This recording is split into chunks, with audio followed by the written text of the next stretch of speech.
31 दिसंबर 2024 की रात जब छत्तीसगढ़ के लोग घड़ी की दोनों सुई बराबर होने का इंतजार कर रहे थे और लोग अपने घरों से बाहर निकलकर नव वर्ष 2025 के लिए जश्न मना रहे थे, ठीक उसी समय रायपुर बिलासपुर स्टेट हाईवे पर स्थित एक नाले में एक 14-15 साल की लड़की का शव बरामद होता है।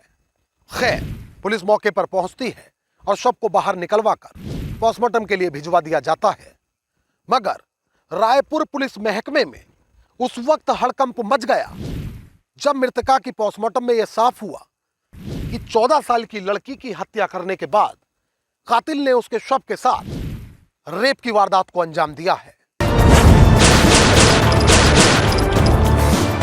नमस्कार, आदाब दोस्तों, मैं आपका साजिद सैफी हूं और आप हमारी खास पेशकश बेपर्दा देख रहे हैं। और बेपर्दा में आज बात छत्तीसगढ़ की सबसे घिनौनी वारदात की।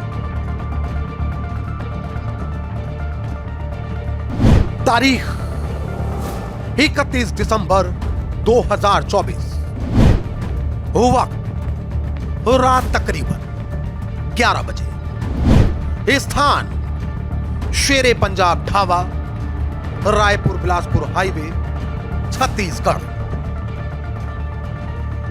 ये वो घड़ी थी जब हर रोज तिथियां बदलने वाले कैलेंडर को बदलने का समय आ चुका था। उस सब की तैयारी पूरी हो चुकी थी और लोग जश्न में सराबोर थे। मगर इस ढाबे के पास में स्थित एक नाले से उठने वाली दुर्गंध आगामी वर्ष के उस जश्न में खलल डालने का काम कर रही थी। हवा की सिमत उठने वाली यह बदबू ना केवल नाकाबिले बर्दाश्त थी, बल्कि उसने यहां मौजूद लोगों को नाले के पास जाकर यह देखने को मजबूर कर दिया कि आखिर इस नाले में ऐसा क्या है जिसने यहां की आबो हवा का मिजाज बिगाड़ दिया है। अब लोग नाले के करीब पहुंचे, मगर यह क्या, जैसे ही लोग नाले पर पहुंचे तो उनके होश फाख्ता हो गए, क्योंकि नाले में एक लड़की की लाश पड़ी थी। अब तत्काल इसकी सूचना छत्तीसगढ़ की खमतराई पुलिस को दी गई। मौके पर पहुंची पुलिस द्वारा मृतका के शव को नाले से बाहर निकलवाया गया। मृतका की उम्र कोई 14-15 साल रही होगी।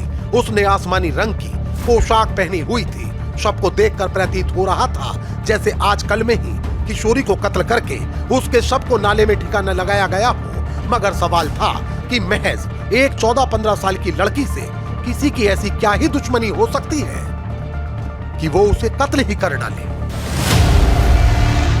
खैर, अब जहां खमतराई पुलिस द्वारा मृतका के शव को पोस्टमार्टम हाउस भेजकर उसकी शिनाख्त के प्रयास शुरू किए गए, तो वहीं फॉरेंसिक टीम को भी मौके पर बुलाकर घटना से जुड़े साक्ष्य भी कलेक्ट किए गए। उधर अगले दिन तक पुलिस को मृतका की शिनाख्त करने में सफलता प्राप्त हो गई। पुलिस को जानकारी मिली कि मृतका सिलतरा चौकी क्षेत्र के गांव धनेली निवासी विधवा हमीदा की बेटी है। लिहाजा अब बिना देरी किए खमतराई पुलिस की एक टीम ने मृतका के शव के कुछ फोटोग्राफ्स लेकर सिलतरा पुलिस चौकी से संपर्क किया, जबकि अब दोनों थानों की पुलिस की एक संयुक्त टीम हमीदा के घर पहुंची। इस दौरान हमीदा के घर का मेन डोर खुला था और उसके कमरे का दरवाजा बाहर से बंद था। खैर, दरवाजा खोला गया तो पुलिस के पांव तले जमीन खिसक गई, क्योंकि कमरे का फर्श खून से सुर्ख था। हमीदा के दोनों हाथों की नसें कटी हुई थी और उसका शव उसके कमरे में ही निढाल पड़ा था। सवाल है कि क्या बेटी की हत्या के बाद मां ने भी खुदकुशी कर ली, या फिर लोगों का उस वक्त यह सोचना गैर मुनासिब था। और सबसे बड़ा सवाल कि यदि ऐसा हुआ भी था तो भला कैसे कोई अपने दोनों हाथों की नस काट सकता है। खैर, कहानी के इस पहलू पर हम जल्द वापस लौटेंगे, मगर उससे पहले जान लीजिए कि अब इसके बाद हमीदा की बेटी की पोस्टमार्टम रिपोर्ट में जो खुलासा हुआ, उसके बाद पुलिस महकमे में हड़कंप मचना लाजमी था। दरअसल पोस्टमार्टम के दौरान डॉक्टरों को नाबालिग बच्ची के शव के साथ हैवानियत के भी निशान मिले, यानी किसी हैवान ने हत्याकांड को अंजाम देने के बाद उस नाबालिग बच्ची की लाश से रेप भी किया है। इधर मृतका की मां की पोस्टमार्टम रिपोर्ट भी अब पुलिस अधिकारियों के सामने पहुंच चुकी थी। इस दौरान खुलासा हुआ कि हमीदा की भी हत्या गला दबाकर की गई थी, जबकि उसके बाद पुलिस को गुमराह करने के लिए चाकू से उसके दोनों हाथों की नसों को काटा गया। पोस्टमार्टम रिपोर्ट में एक और जानकारी सामने आई कि इन दोनों हत्याकांडों को 31 दिसंबर और 1 जनवरी की दरमियानी रात को ही अंजाम दिया गया था। यानी अब तक यह तो साफ हो चुका था कि माँ और बेटी को कत्ल करने वाला एक ही हैवान है, और जिस तरह उसने बहुत ही होशियारी के साथ काम लिया, उससे प्रतीत होता है कि आरोपी कोई मंझा हुआ शातिर अपराधी है। मगर असल में वो बेहया कातिल कौन है, यह पता लगाना अब तो अलग अलग थानों की पुलिस के लिए एक बड़ी चुनौती बनकर पेश हुआ। चुनौती इसलिए चूंकि हमीदा के कत्ल की जानकारी न तो अड़ोसी पड़ोसियों को है और ना ही पूरे गांव में एक भी सीसीटीवी लगा है। सवाल है कि क्या पुलिस के हाथ कातिल के गिरहबा तक पहुंच पाएंगे, या फिर ये blind murder mystery case police के लिए दर्द सर बनने जा रहा है। तो जान लीजिए कि इस दोहरे हत्याकांड को सुलझाने के लिए जहां सिलतरा और खमतराई पुलिस ने जॉइंट ऑपरेशन चलाया, तो वहीं पुलिस के आला अधिकारियों द्वारा घटना के खुलासे के लिए anti crime, cyber crime unit समेत 10 स्पेशल टीमों को लगाया गया। पुलिस की हर एक टीम मुख्तलिफ दिशा में जांच कर रही थी। इस दौरान तकरीबन 30 किलोमीटर के क्षेत्र में लगे 1000 ऐसे सीसीटीवी कैमरों की फुटेज खंगाली गई जो घटना स्थल की जानिब आने वाले मार्गों पर लगे थे। इतना ही नहीं, इस दौरान पुलिस द्वारा करीब 3 लाख मोबाइल नंबर्स का भी विश्लेषण किया गया, जबकि पुलिस के लोग सादे कपड़ों में न केवल धनेली बल्कि उसके पड़ोसी गांवों में भी घटना को लेकर जानकारी जुटाने में लगे थे। घटना को 2 सप्ताह से ज्यादा का वक्त बीत चुका था। पुलिस की एक टीम तकरीबन पिछले 20 दिनों से गांव में ही डेरा डाले हुए थी, और फिर आखिरकार वो घड़ी आई जिसका टीम का हर एक सदस्य मुंतजिर था।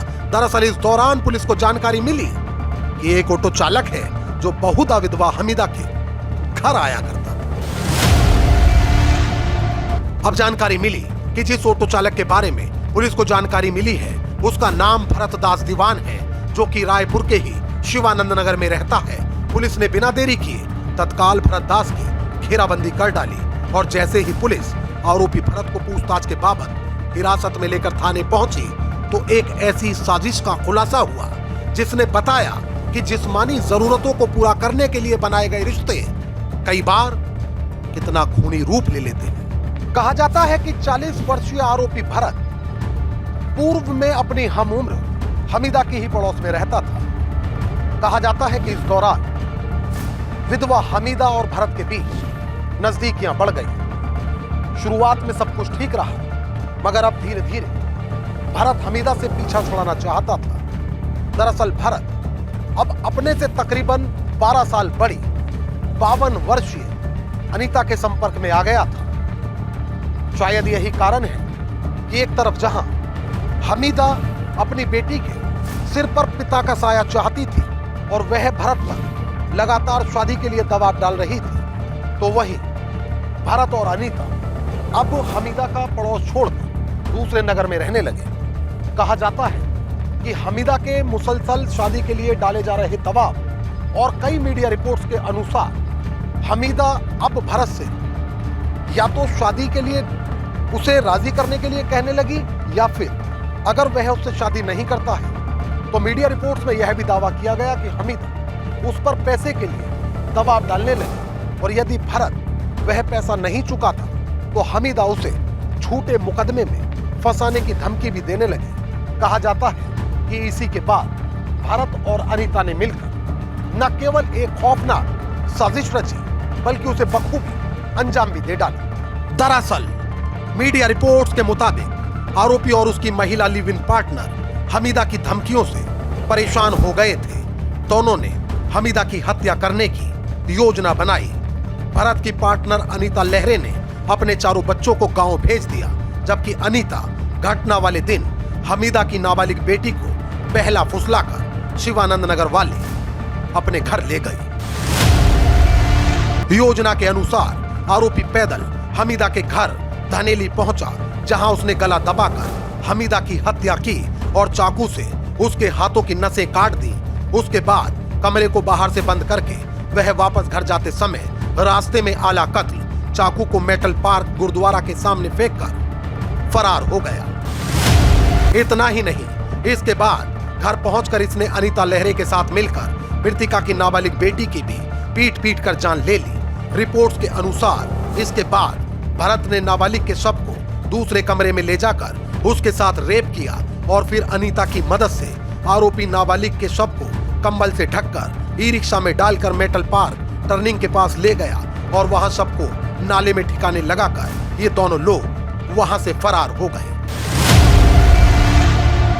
आरोपियों ने शायद कानून की आंखों में धूल झोंकने के लिए अलग अलग जगह कत्ल की इन 2 वारदातों को अंजाम दिया था, मगर अपराधी शायद भूल बैठे थे कि जब कानून अपने काम को ठीक से अंजाम देता है तो मुर्दे कब्र से उठकर भी अपराध की गवाही देते हैं। यही इन लिव इन पार्टनर्स के साथ भी हुआ, क्योंकि पुलिस ने इन्हें गिरफ्तार कर इनके चेहरों को बेपर्दा कर दिया।